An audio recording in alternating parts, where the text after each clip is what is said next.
चलिए बच्चों, आज मैं क्लास 10th का मैथ का एक चैप्टर जिसका नाम है वास्तविक संख्याएं, इसको हम अंग्रेजी में रियल नंबर्स कहते हैं, इसको लेकर आपके सामने YouTube चैनल पर आए हैं। और तो इसमें हम आपको बताते हैं वास्तविक संख्या जो है, वास्तविक संख्या का मतलब हुआ सभी संख्याएं जितनी भी होती है, जैसे प्राकृत संख्या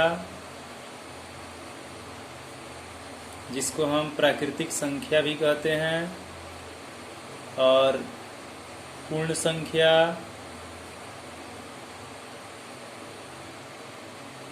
पूर्णांक संख्या,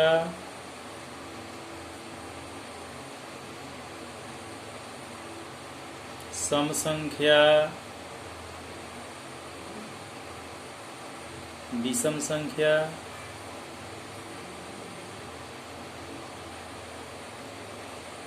अभाज्य संख्या,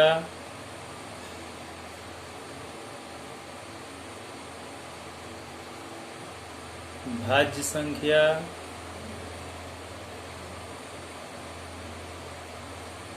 सह अभाज्य संख्या,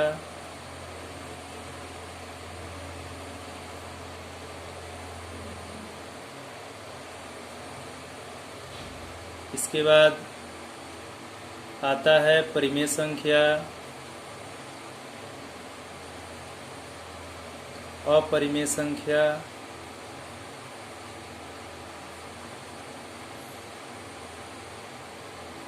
इसके बाद वास्तविक संख्या आता है जो चैप्टर का नाम है। तो ये जितनी भी संख्याएं हैं वह क्लास 9th में पढ़ा जा चुका है कि प्राकृत संख्या जो है, या बचपन के क्लास में हम लोग पढ़ते हैं कि प्राकृत संख्या गिनती की संख्या को कहते हैं।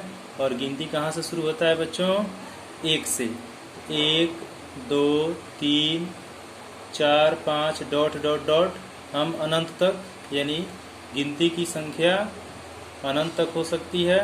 और सबसे छोटी प्राकृत संख्या 1 है, और सबसे बड़ी प्राकृत संख्या की बात की जाए तो यह संभव नहीं है, यह अनंत है। तो इसी तरह से पूर्ण संख्या जो है, ये भी हम जान चुके हैं कि पूर्ण संख्या 0 से शुरू होती है। जैसे 0 हुआ, 1 हुआ, 2 हुआ, तो प्राकृत संख्या के पहले अगर 0 लग जाता है तो यह पूर्ण संख्या हो जाता है। इसके बाद आता है पूर्णांक संख्या।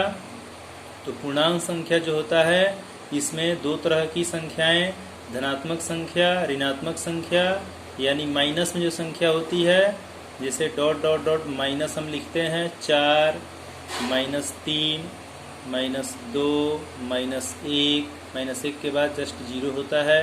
ये सब चीज़ समझाने की जरूरत नहीं है, ये क्लास 9th में पढ़ चुके हैं आप लोग। 1, 2, 3 डॉट डॉट डॉट, इधर भी अनंत तक जा सकता है पॉजिटिव की ओर, और इधर अनंत तक जा सकता है निगेटिव की ओर। इसके बाद आता है सम संख्या। तो सम संख्या जो होता है, जो 2 से पूरी पूरी विभाजित हो, उसे हम सम संख्या कहते हैं। और वह सबसे छोटी सम संख्या है 2। उसके बाद आता है 4। ऐसे ही हम अनंत तक लिख सकते हैं। इसके बाद विषम संख्या, जो 2 से पूरी पूरी विभाजित नहीं हो, जो 2 से पूरी पूरी विभाजित नहीं हो, वह विषम संख्या है। और वह संख्या सबसे छोटी विषम संख्या 1 है। उसके बाद 3, 5, 7 और इसी तरह से आगे अनंत तक लिखा जा सकता है। अब है अभाज्य संख्या। तो मैंने आप लोगों को पहले ही बता चुका हूँ कि अभाज्य संख्या जिसका 2 ही भाजक हो, उसे हम अभाज्य संख्या कहते हैं। और कहने का मतलब यह हुआ कि अभाज्य संख्या वह है जो खुद से कटे और 1 से कटे, उसके अलावा किसी दूसरी संख्या से वह या दूसरे अंकों से नहीं कटे, तो उसे हम अभाज्य संख्या कहते हैं। जैसे सबसे छोटी अभाज्य संख्या 2 है। 2 का 2 ही भाजक है। 2 या तो 2 से कटेगा, नहीं तो 1 से कटेगा। 2 या तो 2 से कटेगा, नहीं तो 1 से कटेगा। इसके अलावा किसी दूसरी अंक या संख्या से यह कटने वाला नहीं है। इसी तरह से 3, तो 3 या तो 3 से कटेगा या 1 से कटेगा, इसके अलावा किसी यह दूसरे अंकों या संख्या से कटने वाला नहीं है। इसी तरह से 4 की अगर बात करें तो 4 का भाजक 1 है, मतलब 4 1 से भी कटेगा, 4 जो है 2 से भी कटेगा और 4 जो है वह खुद से भी कटेगा। तो 4 का भाजक 3 को हो गया, मतलब 2 से अधिक हो गया, तो यह जो है यह अभाज्य संख्या नहीं कहलाएगा। इसको हम बोलेंगे भाज्य संख्या, जो आगे वाला में है। इसके बाद 5 की बात करें तो 5 खुद से कटेगा और 5 1 से भी कटेगा, तो 5 का 2 ही भाजक है, तो यह है अभाज्य संख्या।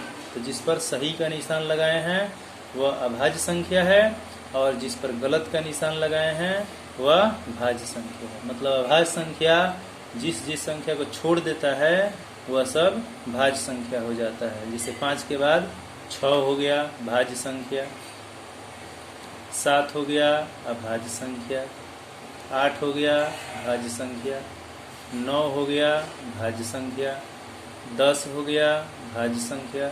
लेकिन 11 जो है, 11 को कटा कर देखिए, 11 या तो 1 से कटेगा नहीं तो स्वयं से कटेगा या दूसरे अंकों से नहीं कटेगा, इसीलिए यह है कौन संख्या, यह है अभाज्य संख्या। तो जितना कटा हुआ दिख रहा है वह सब क्या है, वह सब है भाज्य संख्या, और जितना सही का निशान लगा हुआ दिख रहा है वह सब है अभाज्य संख्या। तो यह तो पहले भी पढ़ चुके होंगे। और सह अभाज्य, इसके बाद है सह अभाज्य संख्या। तो सह अभाज्य संख्या उसे कहते हैं इसमें जिस 2 संख्याओं का मस का मतलब महत्तम समापवर्तक, तो जिस 2 संख्याओं का मस 1 होता है उसे हम कहते हैं सह अभाज्य संख्या। जैसे हम 2 और 3 की बात करें तो 2 और 3 का जो मस होता है, महत्तम समापवर्तक होता है, वह कितना होता है, 1 होता है। जैसे 3 और 5 की बात करें तो इसका भी मस मतलब महत्तम समापवर्तक, याद रखिएगा। तो 3 और 5 का मस भी 1 होगा। इसी तरह से 2 विषम संख्या लगातार अगर लें, एक ट्रिक हो गया, तो इसका मस क्या होगा, 1 होगा। तो जिस 2 संख्याओं का मस 1 होता है तो इस दोनों संख्या को सह अभाज्य संख्या कहते हैं। इसको जुड़वा संख्या भी कहा जाता है क्योंकि एक बार 2 को उतर रहा है। इसके बाद है परिमेय संख्या। क्या है, परिमेय संख्या। तो परिमेय संख्या को हम यहाँ से बताते हैं, फिर से लिखकर, परिमेय संख्या बहुत ही महत्वपूर्ण है। तो परिमेय संख्या जिसको हम कहते हैं रेशनल नंबर, अंग्रेजी में रेशनल नंबर। तो परिमेय संख्या जो होता है, पहले हम पढ़ चुके हैं कि इसे P/Q के रूप में लिखा जाता है। इसे A/B भी कह सकते हैं, A/B के भी रूप में लिख सकते हैं। तो P/Q के रूप में इसे लिखा जाता है जहां Q जो है इज नॉट इक्वल 0, मतलब इसका हर हमेशा 0 नहीं होता है। अगर हर 0 होगा तो वह परिमेय संख्या नहीं होगा। जैसे यहाँ पर एक उदाहरण हम देते हैं, 4/5। तो 4/5, तो नीचे क्या है, 5 है, मतलब ऊपर वाला P है और नीचे वाला Q है। तो P का मान 4 हुआ और Q का मान 5 हुआ। तो इस स्थिति में हम देख रहे हैं कि Q जो है वह 0 नहीं है बल्कि 5 है। तो यहाँ 4/5 को हम क्या कह सकते हैं, परिमेय संख्या कह सकते हैं। और परिमेय संख्या अगर हम यहाँ पर लिखें 0/1 या केवल 0 कहें तो 0 भी एक परिमेय संख्या है। 9th क्लास में 1.1 में और 1.2 में इस चीज को भी अच्छा से पढ़ना है और आप लोग पढ़ चुके हैं इसके बारे में। फिर भी मैं बता देता हूँ कि 0 एक परिमेय संख्या है, क्योंकि 0 के नीचे कुछ नहीं है, तो किसी भी अंक के नीचे कुछ नहीं रहता है, तो क्या रहता है जी, 1 रहता है ना। तो यह P बटा Q के रूप में है, क्योंकि यहाँ P 0 है, हो सकता है, और Q 1 है।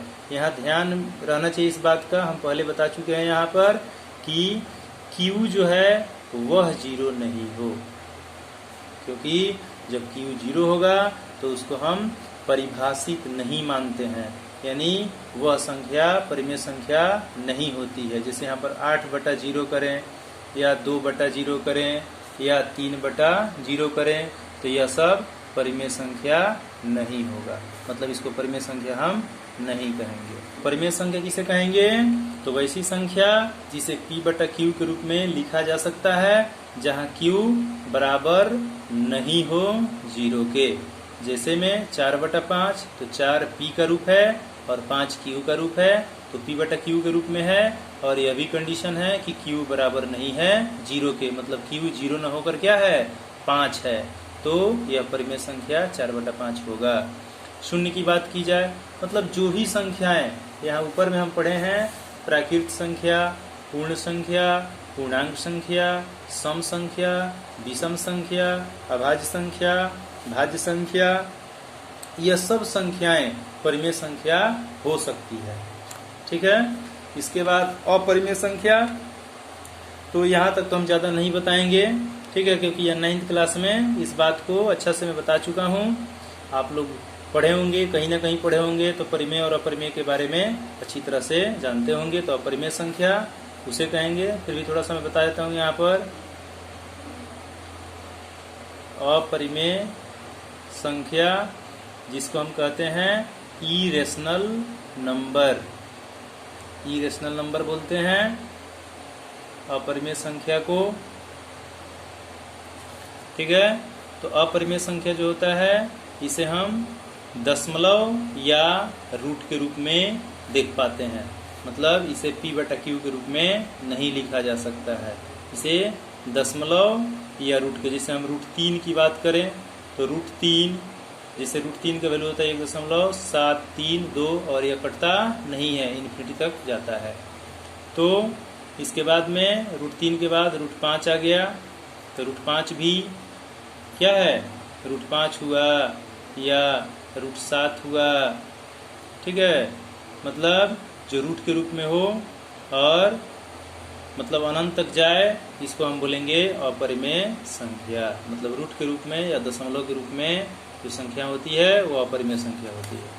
तो परिमेय संख्या और अपरिमेय संख्या, तो परिमेय संख्या और अपरिमेय संख्या के मिलने से जो संख्याएं बनती है वह होती है वास्तविक संख्या।